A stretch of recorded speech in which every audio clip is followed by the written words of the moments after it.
Everyone, this is Hema. Welcome to my channel. आज जो मैं टॉपिक लाई हूँ वो है सेम 3 के सिलेबस की यूनिट 1, जिसका नाम है विमेन एम्पावरमेंट, यानी कि महिला सशक्तिकरण या नारी सशक्तिकरण। आज हम इस वीडियो में जानेंगे कि नारी सशक्तिकरण होता क्या है और इसकी ज़रूरत क्यों है। तो स्टार्ट करने से पहले बिल्कुल मेरे व्यूअर्स के लिए एक छोटा सा काम, जिसे करने में 1 सेकंड भी नहीं लगेगा। तो नेक्स्ट स्लाइड में आपको पता चलेगा वो छोटा सा काम है क्या। तो चलिए चलते हैं। जी हाँ, जैसे कि मैं पहले भी बोलते आई हूँ, अगर आप मेरे चैनल पर पहली बार आए हैं तो मेरे चैनल को सब्सक्राइब करें, वीडियो की नोटिफिकेशन पाने के लिए बेल आइकन दबाएं और मेरी वीडियोस को लाइक करें और ज़्यादा से ज़्यादा अपने दोस्तों को शेयर करें। तो चलिए स्टार्ट करते हैं। ठीक है, तो पहली स्लाइड में यही है कि एम्पावरमेंट शब्द से आप क्या समझते हैं, इसी से ले लेते हैं, चलते हैं।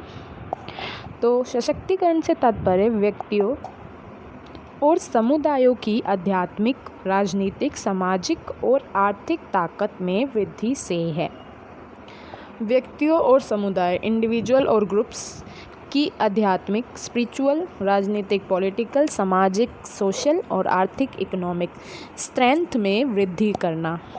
ठीक है, एम्पावर का बेसिक मतलब होता ही क्या है, स्टैंडर्ड ऑफ लाइफ में डेवलपमेंट या ग्रोथ करना।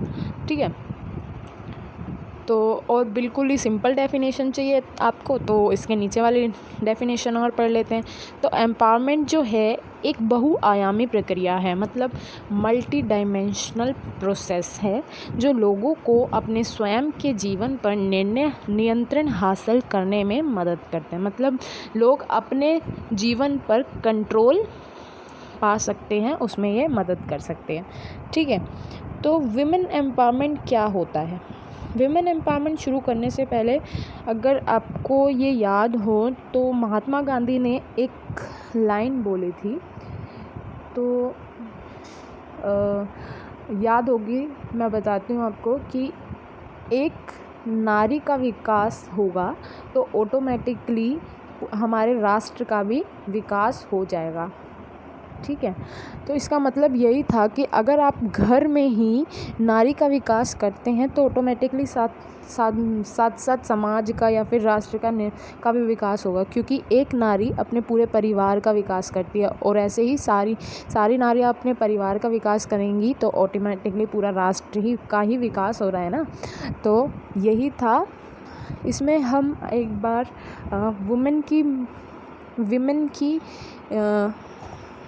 वुमेन का मीन्स मतलब समझ लेते हैं। जैसे W का मतलब है वंडरफुल, O का मतलब आउटस्टैंडिंग, M का मतलब मार्वलस, A का मतलब अडोरेबल और N का मतलब नाइस। तो मेरे को नहीं लगता कि ये समझाने की ज़रूरत होगी, क्योंकि आप स्वयं भी एक लड़की होंगी, हो सकता है आप जो मेरे व्यूअर्स हैं वो, तो या फिर लड़के भी होंगे, तो ऑटोमेटिकली आप भी समझ ही सकते हैं। तो आगे बढ़ते हैं। अब हम जान लेते हैं कि डेफिनेशन में क्या है वुमेन एम्पावरमेंट की। तो महिला सशक्तिकरण ये भी एक प्रोसेस है और प्रोसेस का आउटकम भी हो सकता है, जिसके द्वारा जो है वुमेन एम्पावरमेंट के द्वारा महिलाओं ने जो समाज में कोई भी संस्थान है, यानी कि इंस्टीट्यूशंस और संरचनाएं, यानी कि स्ट्रक्चर्स में लिंग आधारित जेंडर बेस्ड डिस्क्रिमिनेशन को जो है चुनौती दी है। क्योंकि आपने भी देखा होगा कि महिलाएं जो है हर सेक्टर्स में अपना आगे जा रही हैं। ठीक है, पुरुषों के बराबर कंधा मिलाकर चल रही हैं। तो यही होता है विमेन एम्पावरमेंट का मतलब। नेक्स्ट है, अगर आप जानेंगे, आपके मन में क्या होगा कि महिला सशक्तिकरण क्या है, आप क्या समझते हैं। सीधी सी बात है, सभी यही सोचेंगे कि महिलाओं को पुरुषों के बराबर स्थान देना। जो महिलाएं हैं पहले दबती आई थी, तो अब जो है महिला को पुरुषों के बराबर स्थान देना। जैसे अगर आप समझें तो नौकरियों में महिलाएं जो है इंजीनियरिंग भी कर रही हैं। ठीक है, तो क्या होता है कि महिलाओं को पुरुषों के बराबर बिल्कुल भी वेजेस नहीं मिलता, जितने भी डेली वेजेस या फिर डेली वेजेस या सैलरी बोल सकते हैं, वो नहीं मिलता, क्योंकि एक महिला है वो, इसलिए ये कहकर भी बोल दिया जाता है कि तुम महिला हो, तुम क्या कर लोगे। तो इसका मतलब ये नहीं है कि महिलाओं को पुरुषों के समान वेतन भी ना मिले, ठीक है। सेकंड है हमारा, पुरुषों और महिलाओं के बीच कोई अंतर नहीं है, ठीक है। इसका साफ साफ मतलब यही है कि एक तो पहले जन्म नहीं देते लड़कियों को, क्योंकि स्त्री तो पराई है कहकर जन्म नहीं देते, लेकिन अब जो देने लग गए हैं। तो कई परिवारों में आपने भी देखा होगा कि कई परिवार अभी भी लड़का और लड़के में फ़र्क करते हैं, लड़का और लड़कियों में फ़र्क करते हैं। तो वही मैं बता रही थी कि हो सकता है कि घर वाले लड़के को ज़्यादा न्यूट्रिशन देते हो बजाय लड़कियों के। तो इसी के चलते आपको ये समझना होगा कि पुरुषों और महिलाओं के बीच कोई अंतर नहीं होना चाहिए, ठीक है। थर्ड है हमारा, महिला सशक्तिकरण का मतलब है कि उन्हें सब कुछ करने की अनुमति देना जो पुरुष करते हैं।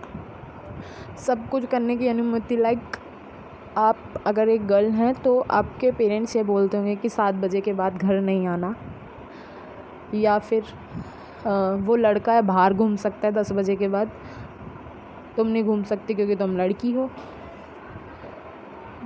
ठीक है। तुम्हें नौकरी क्यों करनी है, कमाएगा तो लड़का ही ना, ऐसे बोलते हैं, ठीक है। तो वो काम भी करना जो पुरुष करते हैं। लिंग पूर्वाग्रह, जेंडर बायस के बिना सभी के लिए अधिकार और कानून उचित होंगे।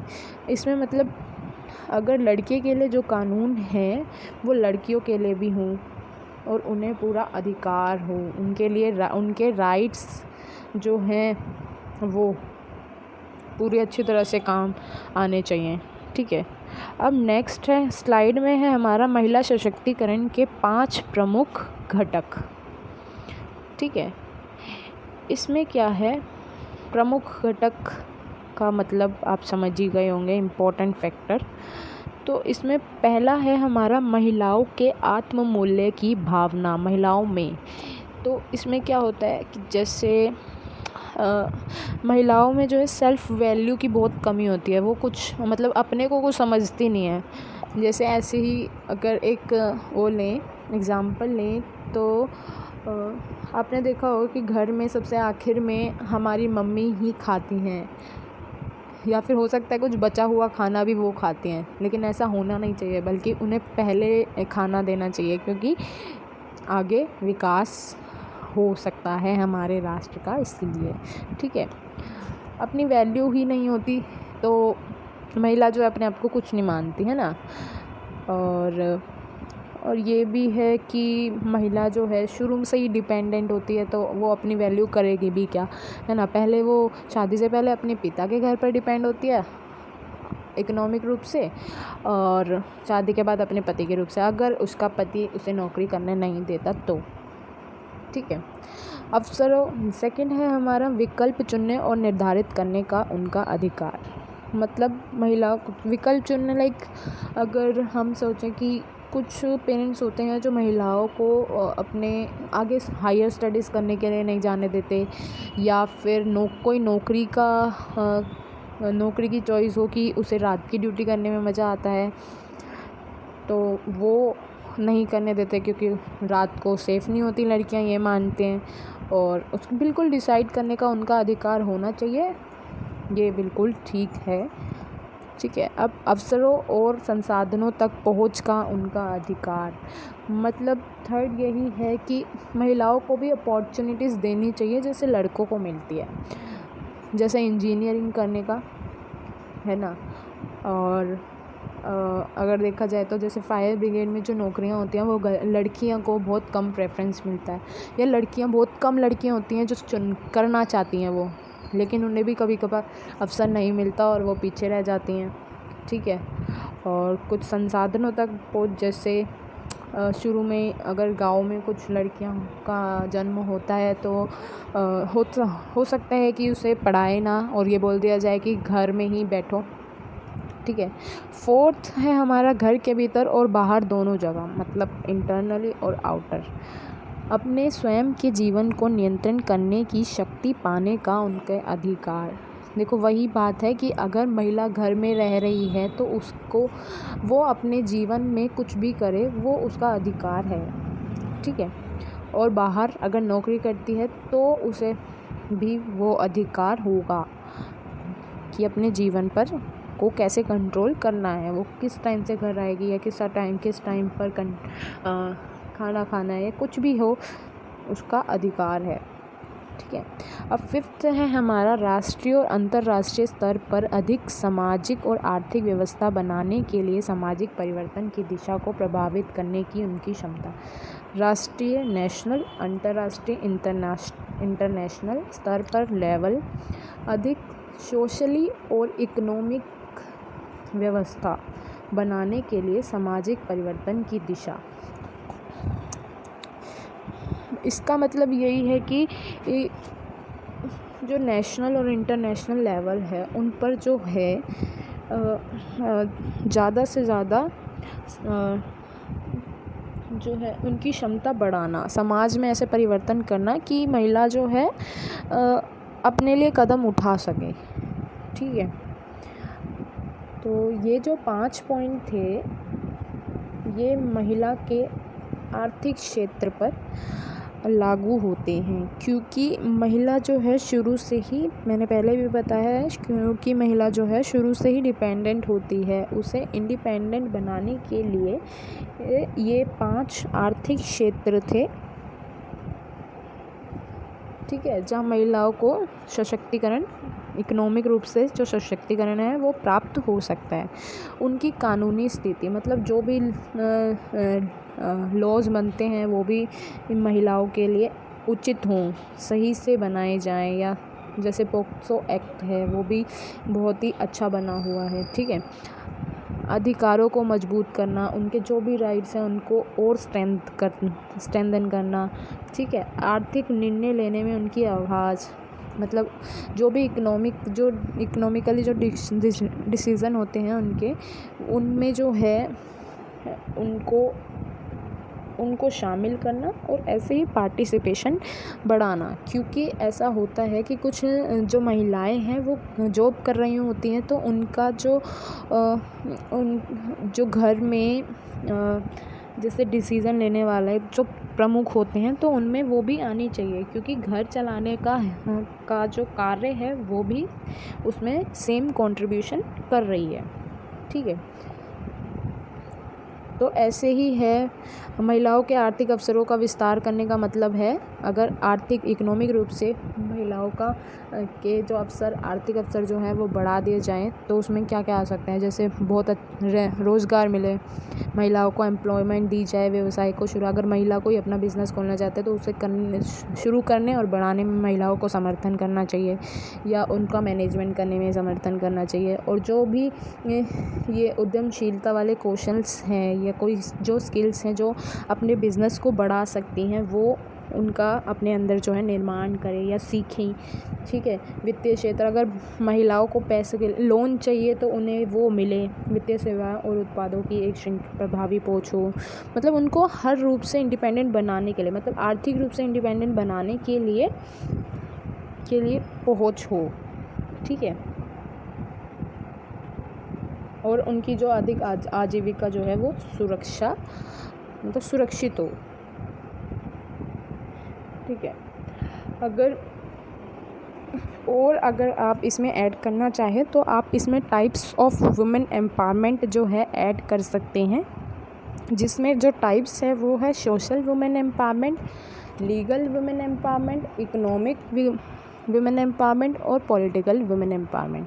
सोशल यानी कि सामाजिक महिला सशक्तिकरण क्या होगा कि इसमें जो भी मतलब समाज में जेंडर इक्वालिटी आए, लैंगिक समानता आए, महिलाओं के भी राइट्स और अपॉर्चुनिटी सेम हो जैसे पुरुषों के होते हैं। ये था सामाजिक वुमेन एम्पावरमेंट। नेक्स्ट था हमारा लीगल वुमेन एम्पावरमेंट, यानी कि कानूनी महिला सशक्तिकरण। इसके अंदर क्या हो सकता है, जो महिलाओं के कानून है या फिर कोई भी संरचना मतलब संरचना कह रही हूँ, सॉरी, कोई भी अगर कानून में संशोधन है वो उचित हो, कोई भी लॉ हो वो ऐसा बने जो महिलाओं के लिए कामगार हो, ठीक है, जो अच्छे से काम आ सके। ये था कानूनी वुमेन एम्पावरमेंट। अगर आपको ये ऐड करना है तो ये ऐड करिएगा। इकोनॉमिक वुमेन एम्पावरमेंट, क्योंकि जैसा मैंने पहले बताया, क्योंकि वो डिपेंडेंट होती है तो महिलाओं को जो है रोज़गार में भी सेम वेजेस मिले, ठीक है, और सेम काम पे सेम वेजेस हो, और वुमेन घर चलाने के लिए फाइनेंशियल डिपेंडेंस हो, क्योंकि पहले भी वो पिता से डिपेंडेंट होती है और बाद में पति से, तो फाइनेंशियली डिपेंडेंस ना हो, तो इसमें ये है। और पॉलिटिकल वुमेन एम्पावरमेंट की मतलब जो उसके लिए जो भी निर्णय हो वो दूसरे ना लेकर बल्कि वो स्वयं करे। तो ये था पॉलिटिकल एम्पावरमेंट। घर के डिसीज़न जो भी लेना हो उससे पूछा जाए, ठीक है। अब नीड क्यों है वुमेन एम्पावरमेंट की, इस पे चलते हैं। तो वुमेन की नीड यही हो सकती है कि सबसे पहले है हमारा ऑनर किलिंग। तो अगर उनके परिवार को लगता है कि अगर उनकी विरासत की प्रतिष्ठा, अगर लड़कियां जो है किसी और से, जैसे आजकल जो रिलेशनशिप चल रहे हैं वो जो अगर लड़का जो है किसी और कास्ट का निकला तो लड़कों वाले जो लड़कियों के पेरेंट्स हैं उनको लगता है कि उनकी प्रतिष्ठा जो है कि नाक कट जाएगी या नीचे हो जाएगी। तो ये जो है ऑनर किलिंग के मामलों में बहुत ज़्यादा सहायक है इसमें, क्योंकि महिलाओं को भी जीने का अधिकार है और 18 साल के बाद महिलाओं को ये हक है या अधिकार है कि वो अपना लाइफ पार्टनर चुने।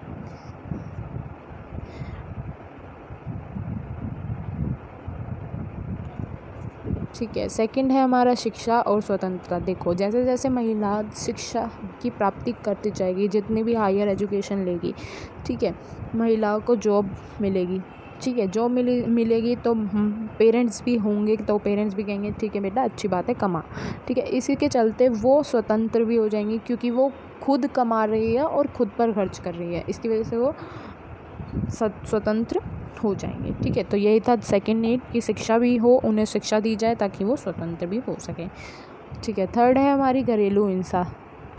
वुमेन एम्पावरमेंट जो है ये भी सिखाता है कि महिलाओं के कौन कौन से राइट्स हैं, है ना।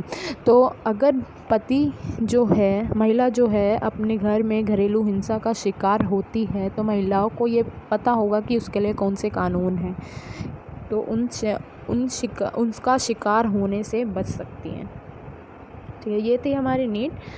Thank you. और अगर मेरी और वीडियोज़